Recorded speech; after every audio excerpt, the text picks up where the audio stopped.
Tu llegada a este país forma parte de una ola de intelectuales, artistas y periodistas argentinos que se exiliaron en Europa huyendo de represión, torturas, desapariciones y de la censura.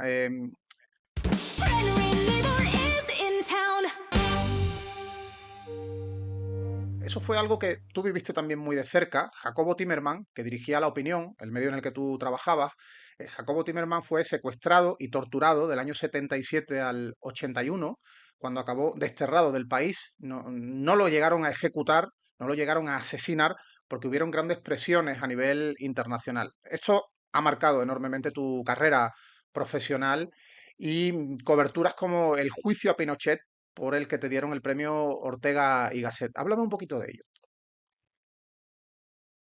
Bueno, pues La Opinión era un diario muy interesante. Fue un verdadero experimento en una Argentina donde la gente lee mucho, o por lo menos leía mucho, y los periódicos tenían tiradas de casi 1 millón de ejemplares, llegaron a tener, ¿no? Y La Opinión salió como un proyecto modesto que pretendía romper la muralla china entre información y opinión y hacer un periodismo analítico, interpretativo.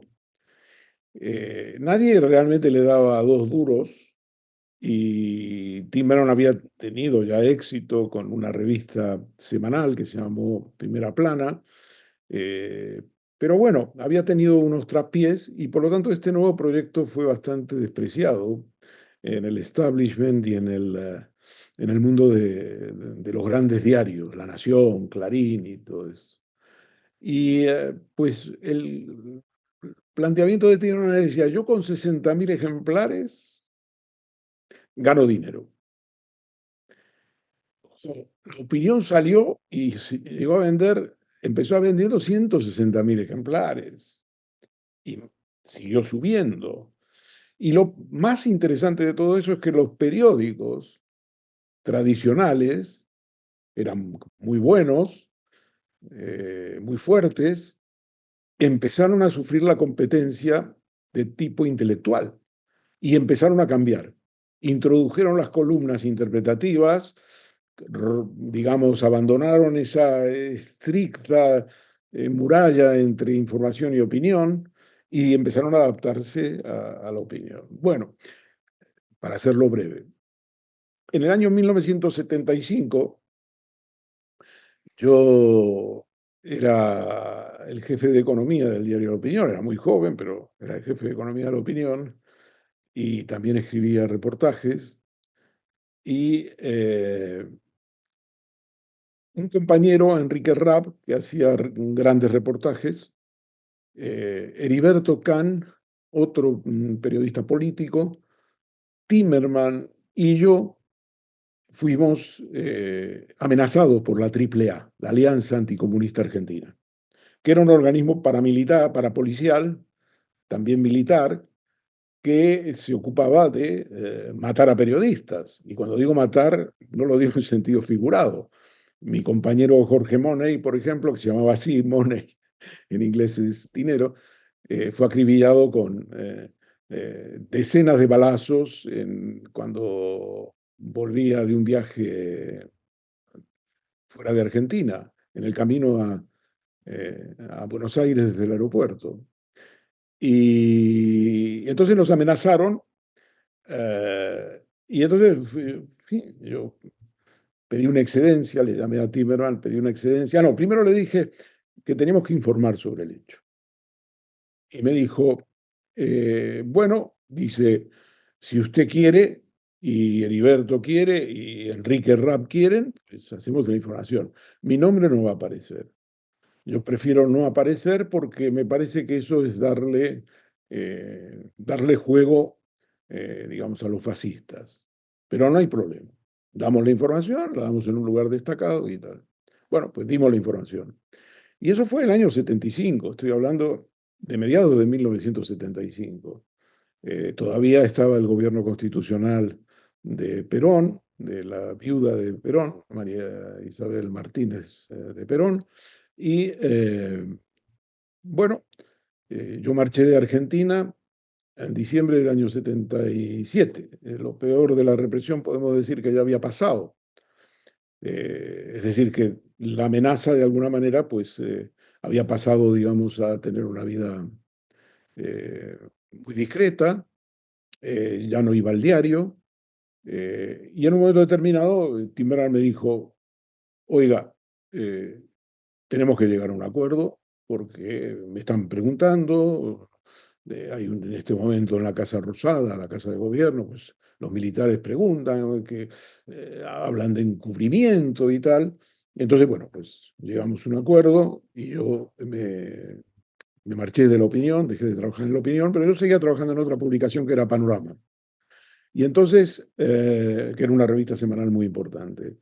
Y al final, pues en diciembre del 2000, de 1977, decidí que ya no tenía posibilidades de volver a ejercer la actividad periodística. Yo había sido dirigente de la Asociación de Periodistas de Buenos Aires, que era una organización sindical, como en España son las federaciones de la prensa a- o, o la Asociación de la Prensa de Madrid. Y entonces decidí venir a España. Y esa es un poco la historia. Mm, parecida, pero con bastantes diferencias, ¿no? A lo que hoy son ciertas asociaciones de la prensa en España con respecto a la que Sí, tú... bueno, digo, era una organización de naturaleza sindical y tal. No, la paradoja de esta historia es que Timmerman, en aquella anécdota que os estoy contando, que era un gran periodista, un gran editor, eh, fue secuestrado por la dictadura militar. Es decir, él nos había dicho que no quería participar en la denuncia, en publicar la amenaza, ¿no? Y finalmente fue secuestrado. Enrique Raab lo mataron. Heriberto Kahn sufrió una enfermedad degenerativa y de los cuatro, de alguna manera, el único que quedó fui yo.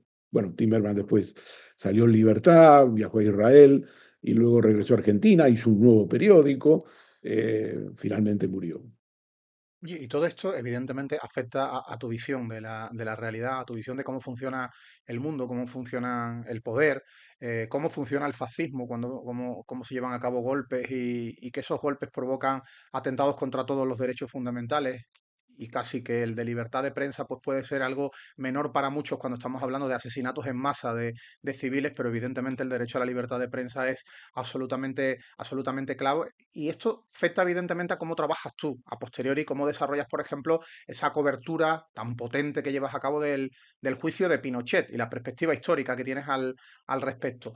En esa época daba una especie de sensación de ver a España como país a la vanguardia de los derechos humanos, y en cambio ahora estamos también viendo pasos hacia atrás y viendo como muchos gobiernos están, digamos, intentando no incomodar a potencias como China, Israel, Estados Unidos en determinados elementos regulatorios a todos los niveles, ¿no? Y cómo hay medios de comunicación en España que están plegados a ese tipo de intereses. ¿Qué visión tienes tú de lo que pasó entonces, que evidentemente fue muchísimo más cruento que la realidad actual, pero en cuanto a, digamos, a los términos de censura informativa y de cómo las grandes empresas que están detrás de los medios intervienen para manipular, para censurar, para mediatizar la información? El drama de Argentina, para empezar, es que en Argentina no diré que es mejor o peor, pero el golpe militar, que fue un golpe fascista del 24 de marzo de 1976 y seis y que fue, continuó a otros golpes que hubo con anterioridad, porque la secuela golpista en Argentina era bastante sistemática y cíclica. Eh, pero en Argentina no hubo una guerra civil. Y no quiero decir que esto sea mejor ni peor. Quiero decir que se inventaron una guerra civil. Dijeron que había una guerra civil para aplastar a las libertades democráticas. Esta es la realidad. Que había grupos de izquierda, que había grupos guerrilleros, pues efectivamente lo sabía, pero no representaban un peligro para la estabilidad del Estado, para nada.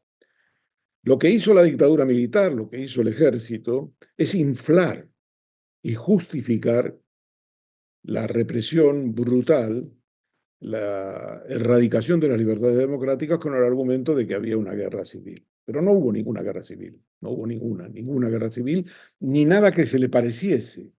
No digo yo que sería mejor, pero quiero decirte que el pueblo, el pueblo miró para otro lado, hay que reconocerlo. Es decir, la gente veía a los grupos radicales, extremistas, de izquierda, como grupos ajenos, digamos, al quehacer diario. Y por tanto, lo que hubo es una cierta abstención de la gente común y eso permitió el ajuste de cuentas con miles de desaparecidos, con asesinatos en las calles, con una impunidad increíble, en el sentido de que contaba con el apoyo del gobierno de los Estados Unidos, que ya entonces ya se había consumado el golpe en Chile en el año 73. Esto era Argentina, 3 años más tarde, había tenido lugar el golpe en Uruguay, antes incluso que en Chile y en Argentina, y por tanto, digamos, había una tradición y ya hay una experiencia muy clara de los Estados Unidos en cómo trabajar con los grupos locales en Uruguay, Chile y Argentina. Ahora, para ir a la cuestión que planteabas en relación a, digamos, a cómo vamos a la actualidad, ¿no?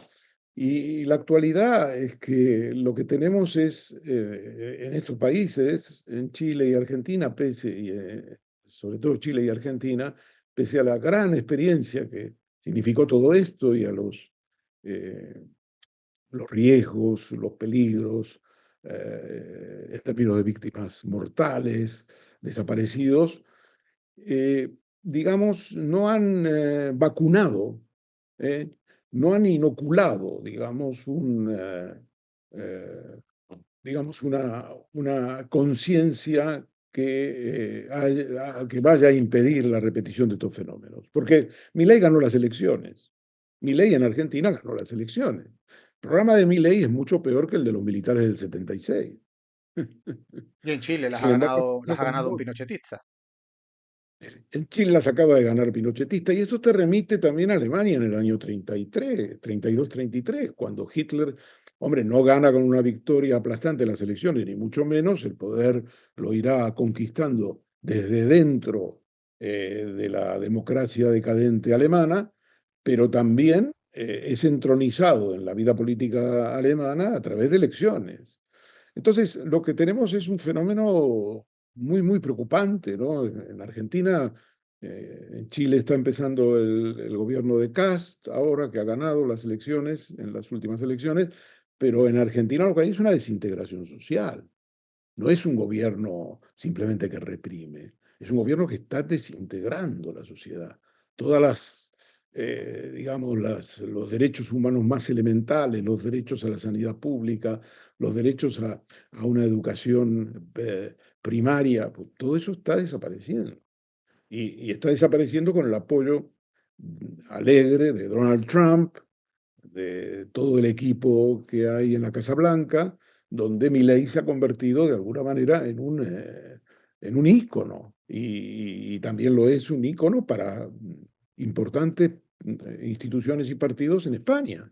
Que Milei sea el hijo directo o el ícono o el ejemplo a imitar de Isabel Díaz Ayuso, que le recibe en España y le da una medalla y le festeja las barbaridades que dice, que Milei sea apoyado por Aznar, que el Partido Popular le haya dado popularidad, que Cayetana Álvarez de Toledo, Esperanza Aguirre lo conviertan en un ícono, es que no es un problema ideológico, es un problema que este hombre representa, como toda la derecha latinoamericana, la barbarie en el sentido literal.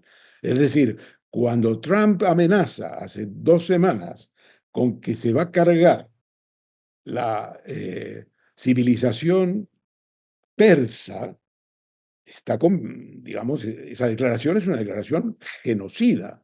Y en este sentido, Milei no se queda atrás. Milei está, digamos, propiciando la barbarie en Argentina contra todos aquellos que él considera distintos. Y tiene todo el apoyo del Tesoro americano, que precisamente permitió que ganara las elecciones sobre la base de un préstamo de una línea de swap en octubre pasado, porque todos los sondeos decían que Milei perdía.